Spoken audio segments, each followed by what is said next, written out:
बिस्मिल्लाहिर्रहमानिर्रहीम। अस्सलाम वालेकुम मोहतरम भाइयों और बहनों। आज आपके सामने नमाज से मुतल्लिक बहुत अहम मालूमात आपके सामने पेश करने जा रहा हूँ। मोहतरम भाइयों और बहनों, क़ज़ा नमाजें कैसे पढ़ें? यानी अगर किसी की बहुत ज़्यादा नमाजें क़ज़ा हो चुकी हों तो अब वो उन नमाजों को पढ़ना चाहता है, तो उन नमाजों के पढ़ने का आसान तरीका क्या है? इसी मसले को ध्यान से सुनने की ज़रूरत है। उम्मीद करते हैं कि ये वीडियो सुनकर आपको बहुत ज्यादा फायदा हासिल होगा। सबसे पहले तो ये जान लीजिए कि जिसने कभी भी नमाज ना पढ़ी हो, अब उसे तौफीक नसीब हो रही है, और अगर वो उन क़ज़ा नमाजों को पढ़ना चाहता है तो जब से वो बालिग हुआ है उस वक्त से नमाजों का हिसाब लगाए, और जितनी नमाजें उसकी क़ज़ा हैं अगर वो उन तमाम नमाजों को अदा करना चाहता है लेकिन उसे तारीख बलूगत याद नहीं है, उसे मालूम नहीं है कि कब वो बालिग हुआ था, तो फुक़हाए कराम फरमाते हैं कि एहतियात इसी में है कि अगर औरत है तो फिर 9 साल से, और अगर मर्द है तो फिर 12 साल से बलूगत का हिसाब लगाए, और फिर उसी हिसाब से जितने सालों की क़ज़ा नमाजें उसके ऊपर हैं उन तमाम नमाजों को अदा करे।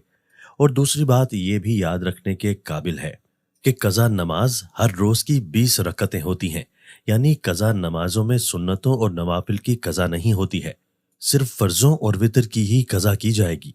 यानी फजर के 2 फ़र्ज़, ज़ोहर के 4 फ़र्ज़, असर के 4 फ़र्ज़, मगरिब के 3 फ़र्ज़ और इशा के 4 फ़र्ज़ और 3 वितर, इनकी क़ज़ा की जाएगी। इसके अलावा बाकी जो सुन्नतें और नवाफिल हैं उनकी क़ज़ा नहीं की जाएगी।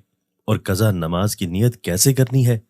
नियत कहते हैं दिल के पुख्ता इरादा को, लेकिन अगर ज़बान से कहना चाहें तो फिर इस तरह से भी कह सकते हैं कि मैं नियत करता हूँ सबसे पहले क़ज़ा होने वाली फजर नमाज की, वास्ते अल्लाह ताला के, मुँह खाना काबा की तरफ, अल्लाहु अकबर।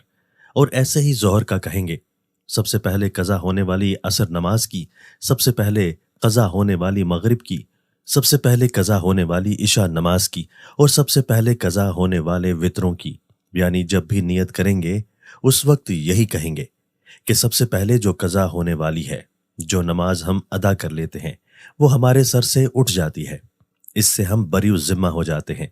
उसके बाद जो क़ज़ा होने वाली नमाज होती है वही हमारी सबसे पहली क़ज़ा होने वाली होती है, क्योंकि जो पहली हमारी क़ज़ा नमाज थी वो हम अदा कर चुके हैं, उससे बरी ज़िम्मा हो चुके हैं। उसके बाद वाली फिर हमारी सबसे पहली क़ज़ा नमाज कहलाती है। इस तरीके से हम क़ज़ा नमाज़ें अदा करेंगे। तीसरी बात यह है कि अगर किसी की कसीर नमाजें क़ज़ा हो चुकी हैं, अब इस बारे में फुक़हाए कराम बयान करते हैं कि बेहतर तो यही है कि जिस तरह नमाज पढ़ी जाती है उसी तरह मुकम्मल नमाज पढ़े।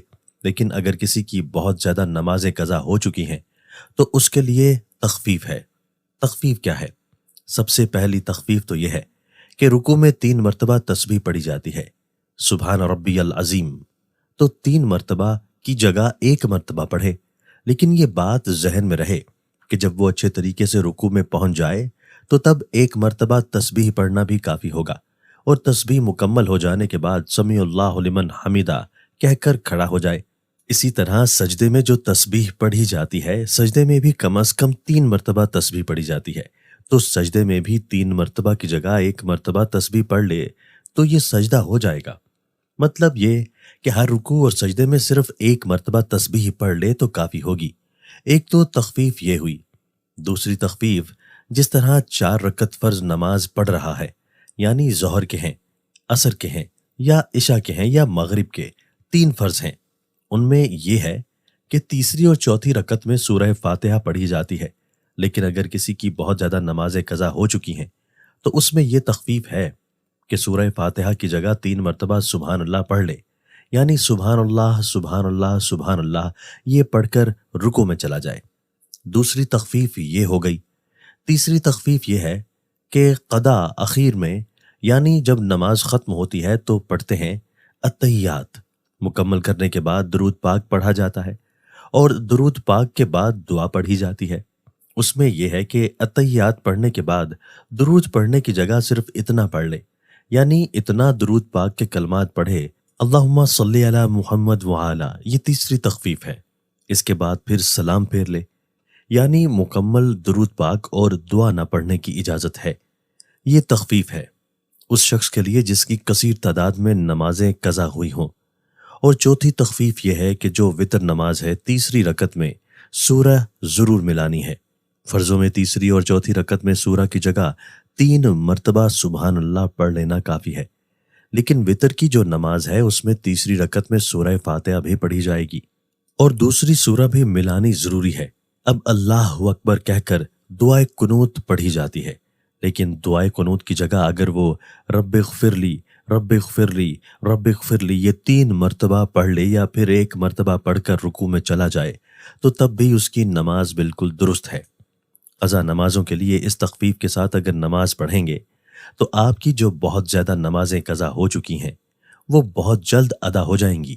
فقہائے کرام بیان کرتے ہیں کہ اس طریقے سے اس تخفیف کا فائدہ اٹھا کر جس شخص کی زیادہ نمازیں قضا ہو چکی ہیں وہ اپنی نمازوں کو جلد ادا کر کے فرائض سے بری الذمہ ہو جائے۔ اور یاد رکھیے قضا نمازوں کے ساتھ ساتھ توبہ کرنا ضروری ہے، کیونکہ نمازیں جو قضا ہوئی ہیں ان کا گناہ ہے، تو گناہ سے توبہ کرنا لازمی ہوتا ہے۔ ایک تو نماز ادا کریں گے، اس کے بعد پھر سچے دل سے توبہ کریں، تو اس آسان طریقے سے اپنی قضا نمازوں کو ادا کر کے اللہ کی بارگاہ میں سرخرو ہو جائیں گے۔ اللہ عمل کی توفیق عطا فرمائے۔ محترم بھائیوں، حضور نبی کریم صلی اللہ علیہ وآلہ وسلم نے فرمایا، پاک مٹی مسلمان کو پاک کرنے والی ہے، پھر وہ 10 سال تک پانی نہ پائے، پھر جب وہ پانی پا لے تو اسے اپنی کھال یعنی جسم پر بہائے، یعنی اس کے لیے بہتر ہے۔ اللہ پاک ہم سب کو 5 وقت با جماعت نماز ادا کرنے کی توفیق عطا فرمائے اور ہم سب کی مغفرت فرمائے۔